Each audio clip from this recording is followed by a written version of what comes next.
Selamat pagi, perkenalkan nama saya Neolon. Saat ini saya berkuliah di Universitas Pembangunan Indonesia Manado, kelas B1 Ekstensi, semester 6.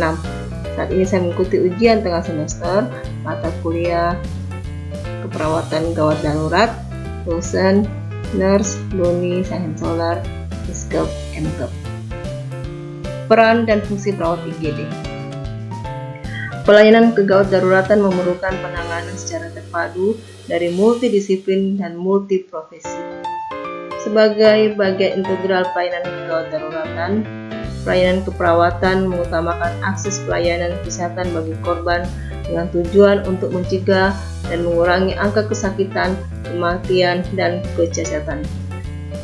Saat bekerja di rumah sakit, perawat diharapkan mampu melakukan triage resusitasi dengan atau tanpa alat, mengetahui prinsip stabilisasi dan terapi definitif, mampu bekerja dalam tim, komunikasi dengan tim, pasien beserta keluarganya, pertama berperan dan fungsi perawat lainnya sehingga pelayanan perawatan dapat berjalan secara profesional.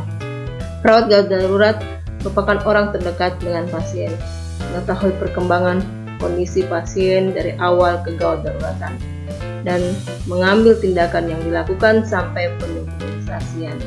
Harus berpikir cepat, memiliki inisiatif yang tinggi. Peran adalah tingkah laku yang diharapkan oleh orang lain terhadap seseorang sesuai dengan kependudukan dalam sistem. Sedangkan fungsi sendiri adalah suatu pekerjaan yang dilakukan sesuai dengan perannya. Peran perawat itu sendiri adalah sebagai tenaga pelaksana pelayanan keperawatan, sebagai pengelola dalam bidang pelayanan keperawatan dan institusi pendidikan keperawatan, sebagai pendidik dalam ilmu keperawatan, dan sebagai peneliti. Peran perawat sebagai pelaksana, sebagai pemberi asuhan keperawatan, memenuhi semua kebutuhan pasien baik fisik, emosional, spiritual, maupun sosial, sehingga membantu meningkatkan kondisi kesembuhan pasien. Melibatkan peran serta pasien dan keluarga dalam menetapkan tujuan yang ingin dicapai dengan waktu yang minimal. Kedua, sebagai pembuat keputusan, perawat mempunyai kemampuan berpikir kritis dalam melaksanakan proses keperawatan sebelum tindakan yang dilakukan dengan pendekatan terbaik bagi pasien. Setiap tindakan yang dilakukan harus melibatkan pasien, keluarga, dan tenaga kesehatan lainnya. Ketiga, sebagai pelindung dan advokat pasien, melindungi pasien dan keluarga dari ketidaknyamanan dan ketidakamanan terhadap diagnosa dan tindakan yang akan dilakukan sehingga terhindar dari efek yang dapat merugikan.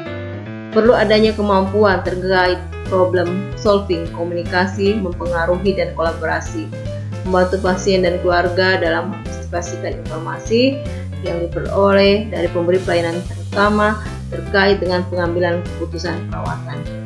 Melindungi hak pasien, terutama hak atas pelayanan yang baik, hak memperoleh informasi, hak privasi. Yang keempat, sebagai edukator, meningkatkan pengetahuan pasien dan keluarga terkait peningkatan kesehatan tanpa gejala, penyakit, dan tindakan yang dilakukan, sehingga dapat mempengaruhi perubahan perilaku. Menggunakan metode pengajaran yang sesuai dengan kemampuan dan kebutuhan pasien, dengan melibatkan keluarga dalam prosesnya.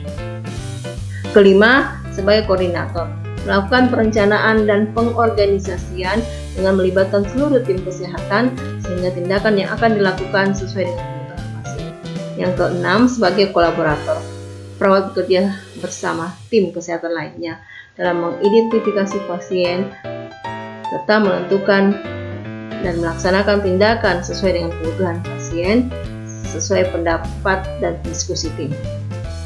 Ketujuh, sebagai konsultan, tempat konsultasi terkait masalah dan tindakan yang akan dilakukan pada pasien. Fungsi perawat ada tiga. Pertama, fungsi independen, yaitu fungsi mandiri.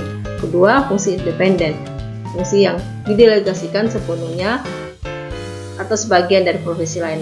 Ketiga, fungsi kolaboratif, kerjasama saling membantu dalam program kesehatan.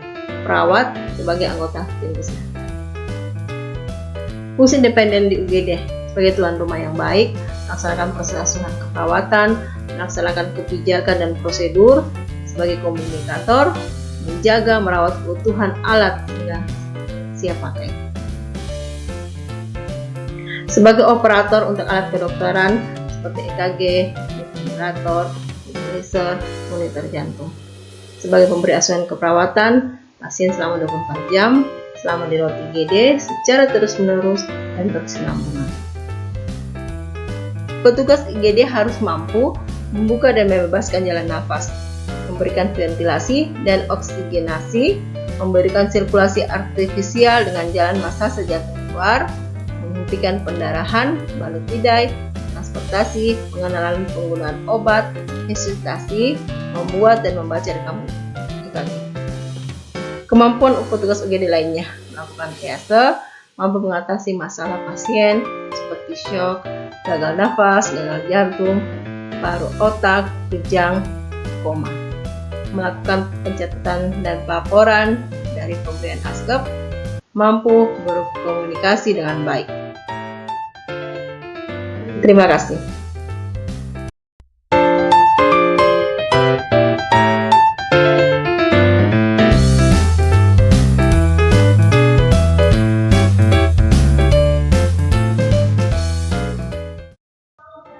Halo guys, jumpa lagi dengan saya Yani Lorot. Saya akan memperkenalkan universitas tempat kuliah saya, yaitu Universitas Pembangunan Indonesia Manado, yang lebih dikenal oleh masyarakat adalah UNPI Manado. Universitas Pembangunan Indonesia Manado berdiri sejak tanggal 20 Januari 2009. UNPI Manado terdiri atas beberapa fakultas, salah satunya adalah Fakultas Keperawatan, sekarang tempat saya menimba ilmu. Fakultas Keperawatan memiliki dua program studi, yaitu program studi S1 Keperawatan dan Profesi Mas yang sudah terakreditasi.